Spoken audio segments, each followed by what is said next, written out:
Former President Donald Trump back in New York again at the office of Attorney General Letitia James for a deposition this week as part of her $250 million fraud lawsuit against him. Now, echoing her stance to bring him down during her campaign. Let's take a listen. Will you sue him for us? Oh, we're going to definitely sue him. We're going to be a real pain in the ass. He's going to know my name personally. Wow. Isn't that amazing? I mean, this is where politics has devolved to in the United States. It's shocking. But for more on this, let's welcome in distinguished professor at the University of Touro, author of Saving Free Speech from Itself, and Newsmax contributor Thane Rosenbaum, and prosecutor, host of Today with Dr. Wendy on KCBQ Radio, and Newsmax columnist Wendy Patrick. Welcome to both of you. Good morning. Good morning. Good morning. So Donald Trump was grilled for nearly 7 hours in his second deposition in a civil case with Letitia James. Wendy, how does this case look? Is this 1 week on its merits, or, from a legal perspective, what do you think?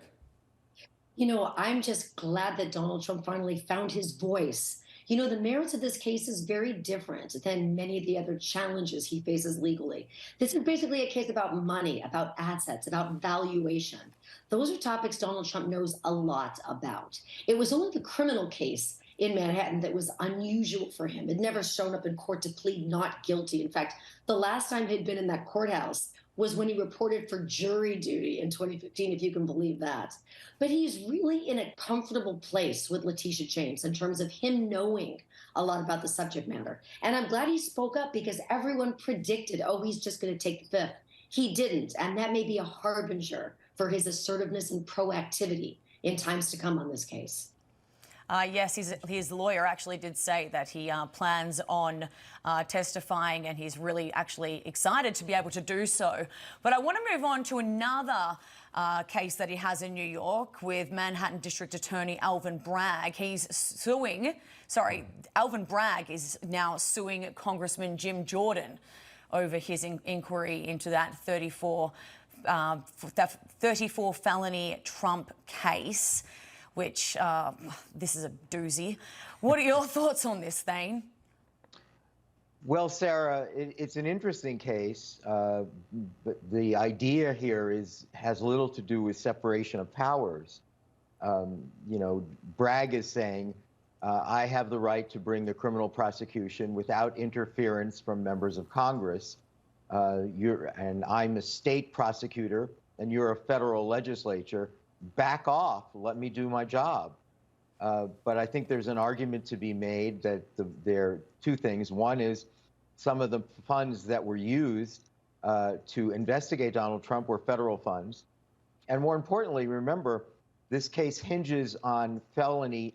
In order to establish a felony, they have to use federal campaign finance laws in order to take what is the falsification of business records, which is a misdemeanor, and elevate it to a felony. And that's federal law. It's something that hasn't been done before. And so the fact that Bragg is relying on federal law makes it much more legitimate, I think, for a congressional investigation, especially given the clip that you just saw, because both Letitia James and Alvin Bragg ran for office on a promise that they would prosecute Donald Trump. I think that's absolutely right. Sarah, one of the things I said early on was he opened the door, so to speak. You want to bootstrap federal law, don't complain that there's now federal oversight. I mean, 100%. That's just, I think, fair play. This works both ways, Alvin Bragg. Exactly. Anyway. There seems to be, pretty much a constant witch hunt after the former president. Eric Trump joined Newsmax with our own Carl Higbee to discuss the matter. Take a listen. Every system in this country that matters is being weaponized by the Democratic Party, and we better beat it back. Otherwise, we're going to have real problems in this country. I mean, they've wanted to own every single one of those systems. They wanted to own the schools. They wanted to own the universities. They wanted to own the media. They want to own every single system, and somebody's got to beat that back. And I think America is becoming very, very wise to exactly what's happening. I want to fight her. So let's think for a second. There's a lot going on from Georgia to all over the country. Which of these cases do you think is actually, the one that's going to either take Trump down or holds the most weight? Or is this just about weaponizing power? Thane, I'll just send it to you. So, you know, it's interesting. The weakest case is the one that they brought and charged Donald Trump with a week ago. I think many of us, I think Wendy included, would say that we were surprised that that case came first out of the chute. The one case that I thought the president might be vulnerable is the obstruction of justice claim as part of the Mar-a-Lago documents, classified documents case. All the other cases, even that one is not particularly strong, but it's the strongest by far. But as you pointed out, you know, there's so many of these cases. The question that the governments, all of them, Atlanta, Washington, D.C., New York, have to ask ourselves, are we a legal system or are we gang warfare, right? Are we a gang?